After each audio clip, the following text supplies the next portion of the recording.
Marilah kita bersama-sama menundukkan kepala kita dan berdoa kepada Tuhan kita. Ya Allah Bapa kami yang dalam Yesus Kristus kami kenal dan kami sembah. Kristus telah bangkit mengalahkan kematian, sehingga kematian tidak lagi berkuasa. Karena itu biarlah dengan iman percaya kepada pengakuan yang menjadi dasar dari kehidupan kami ini, kami hidup dan menjalani kehidupan dalam situasi pada saat ini. Berkatilah penaburan firman Tuhan, berkati semua anak-anakmu yang mendengarkan, baik yang ada di ruangan ini maupun juga secara khusus yang secara online mendengarkan dimanapun mereka berada. Kiranya Tuhan yang memberkati kami semua. Dalam Yesus kami berdoa. Amin.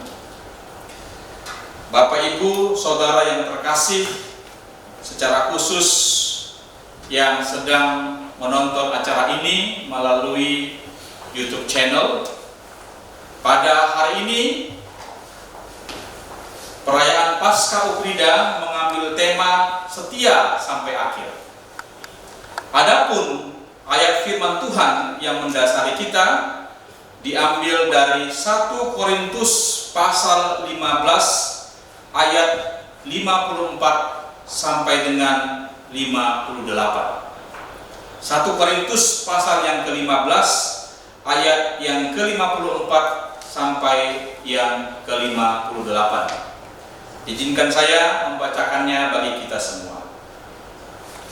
Dan sesudah yang dapat binasa ini mengenakan yang tidak dapat binasa, dan yang dapat mati ini mengenakan yang tidak dapat mati, maka akan genaplah firman Tuhan yang tertulis, maut telah ditelan dalam kemenangan.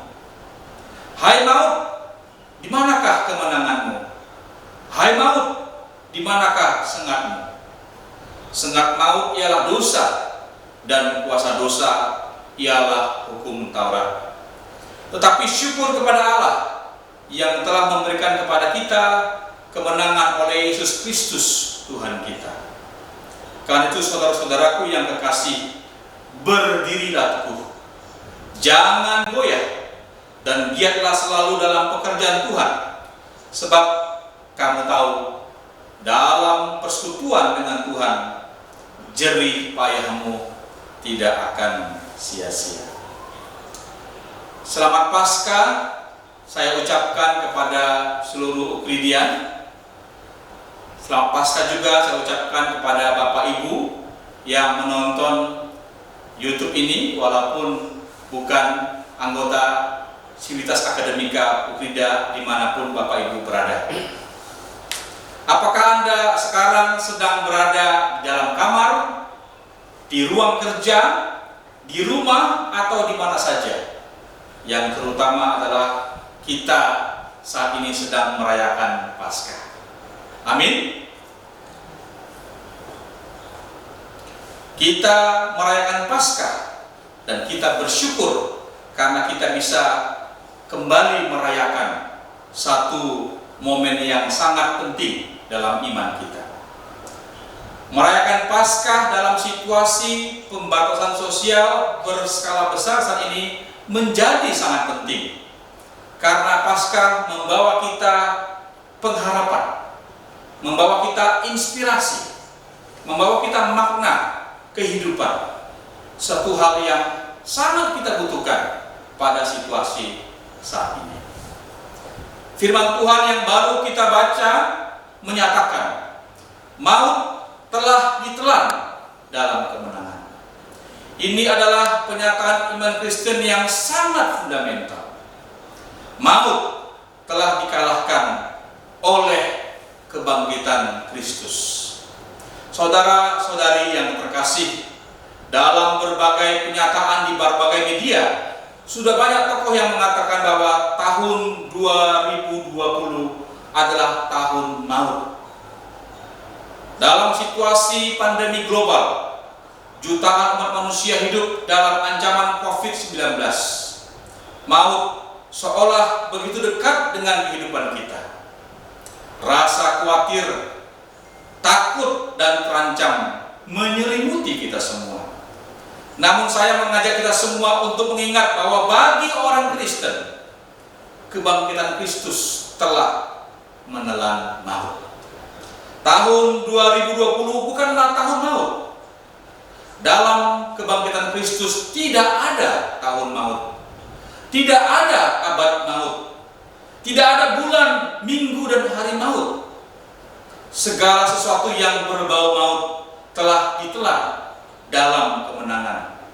Seluruh hari kita, minggu dan bulan yang kita miliki, bahkan tahun 2020 adalah tahun Kristus, tahun milik dan bagi Kristus.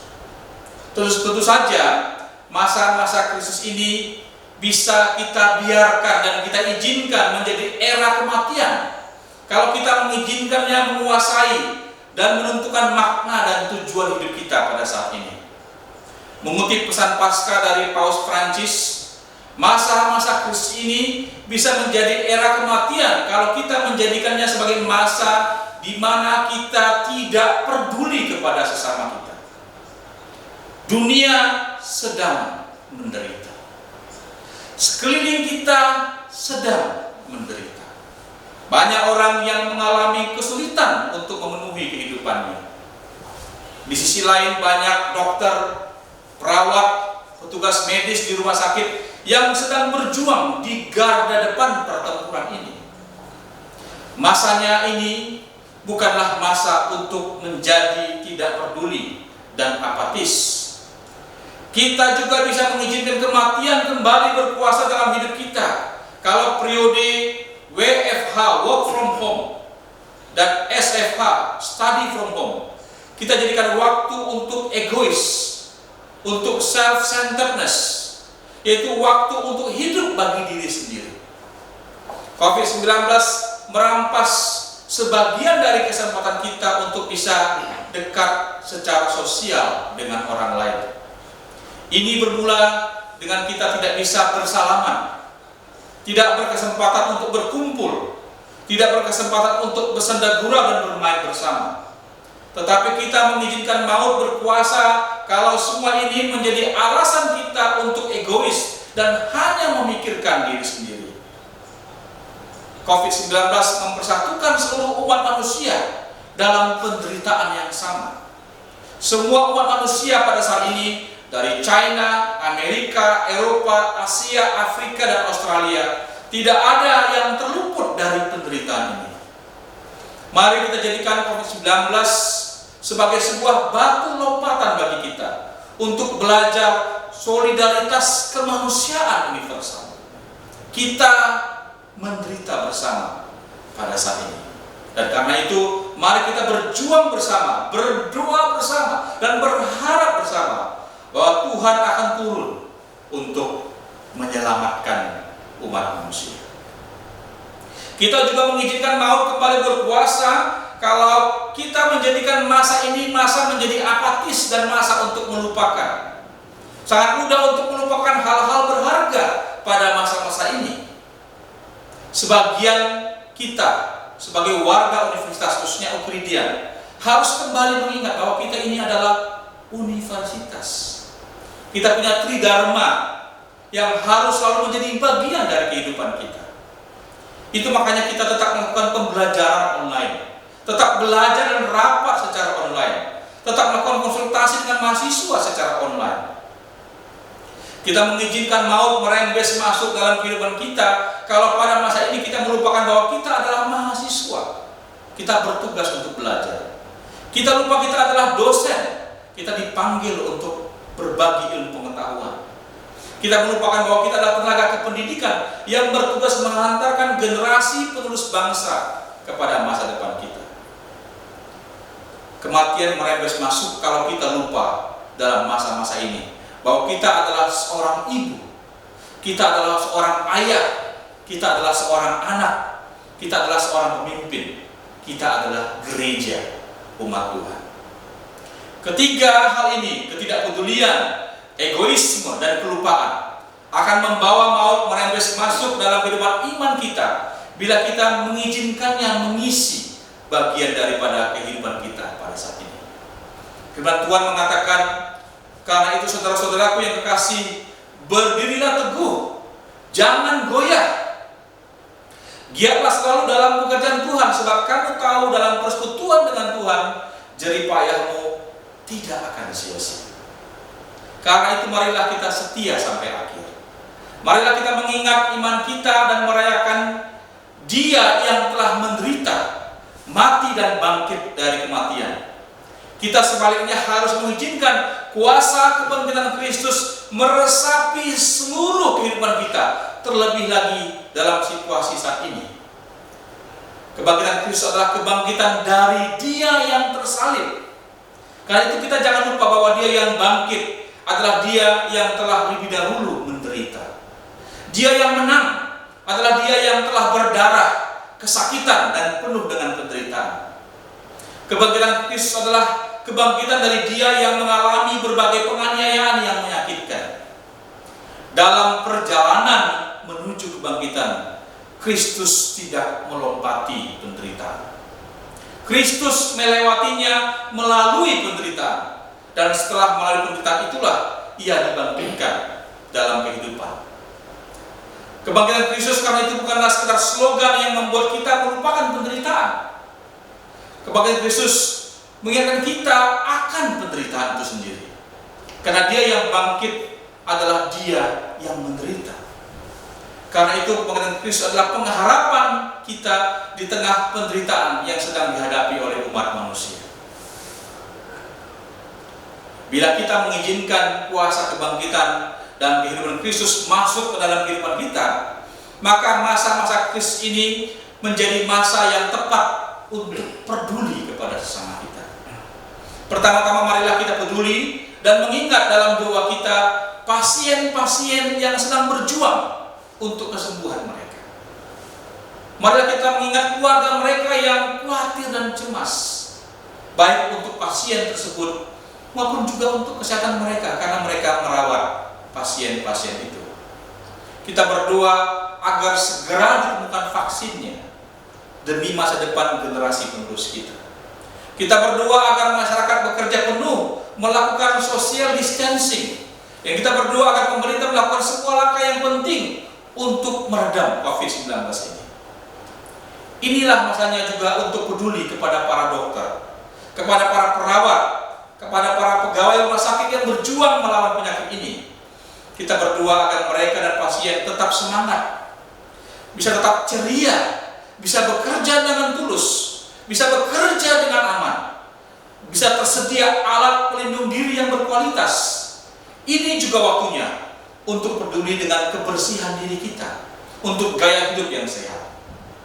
Yang kedua, kita mengizinkan kuasa kebangkitan merasapi hidup kita pada waktu ini, kalau kita menjadikan waktu ini adalah waktu untuk mengasihi, tidak menjadi egois. Inilah waktunya untuk lebih banyak bersama dengan suami, bersama dengan istri, bersama dengan anak-anak, bersama dengan keluarga. Inilah waktunya untuk lebih dekat dengan keluarga kita.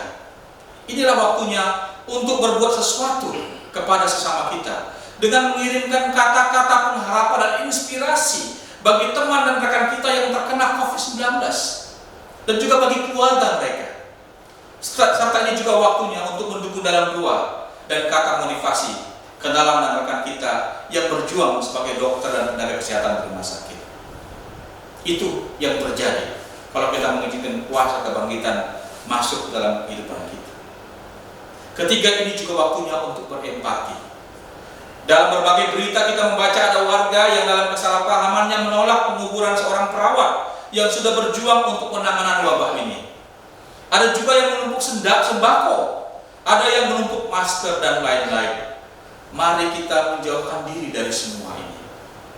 Sebaliknya, kalau kita mengizinkan kuasa kebangkitan Kristus menguasai kita, inilah waktunya untuk berbagi, khususnya bagi mereka yang terhantam paling keras secara ekonomi. Inilah waktunya untuk memberi, bahkan memberi kalaupun kita sendiri mengalami kekurangan dalam masa-masa ini. Kebangkitan Kristus bukan sekedar slogan. Kebangkitan Kristus bukan formula mistis untuk menghilangkan masalah kita. Kebangkitan Kristus adalah kebenaran, adalah kuasa, adalah kemenangan yang harus kita izinkan meresapi dan menguasai hidup kita. Dan bila itu kita lakukan, maka masa-masa ini bukanlah masa untuk egois, masa untuk apatis, masa untuk tidak peduli. Namun masa ini adalah waktu untuk mengasihi, waktu untuk berempati, waktu untuk memberi, waktu untuk berbuat bagi sesama kita. Inilah wujud konkret dari tema kita, setialah sampai akhir. Setialah mengerjakan bagian kita, meski pada masa-masa krisis ini. Tuhan memberkati kita semua. Mari kita berdoa. Bapa kami yang di surga, kami bersyukur buat pesan firman Tuhan yang kami dengar pada hari ini. Bagaimana kami mengizinkan kuasa kebangkitan itu untuk masuk meresapi kehidupan kami. Maut yang sudah dikalahkan tidak kami izinkan lagi masuk.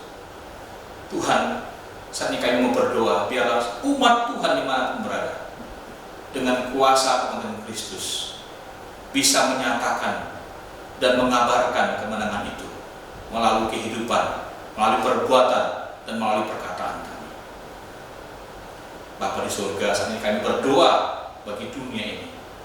Kasih tolonglah. Kami berdoa bagi bangsa dan negara kami. Tolonglah pemimpin kami. Tolonglah Bapak Presiden dan seluruh pemimpin daerah, kepala daerah.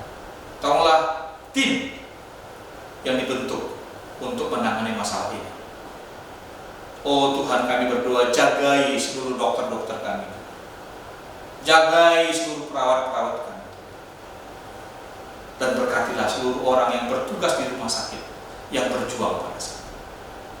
Tuhan, kami berdoa, berkati gereja, agar ini menjadi kesempatan bagi gereja untuk menyatakan kasih Kristus dengan cara yang berhikmat dan bijaksana. Berkati juga orang-orang yang bukan anggota gereja, karena mereka juga adalah orang-orang yang Tuhan kasihi, yang baginya Kristus datang dan memberikan hidupnya bagi dunia ini. Terima kasih Tuhan. Kami juga secara khusus berdoa, berkati para dosen, berkati mahasiswa kami, berkati para pemimpin kampus ini, yayasan.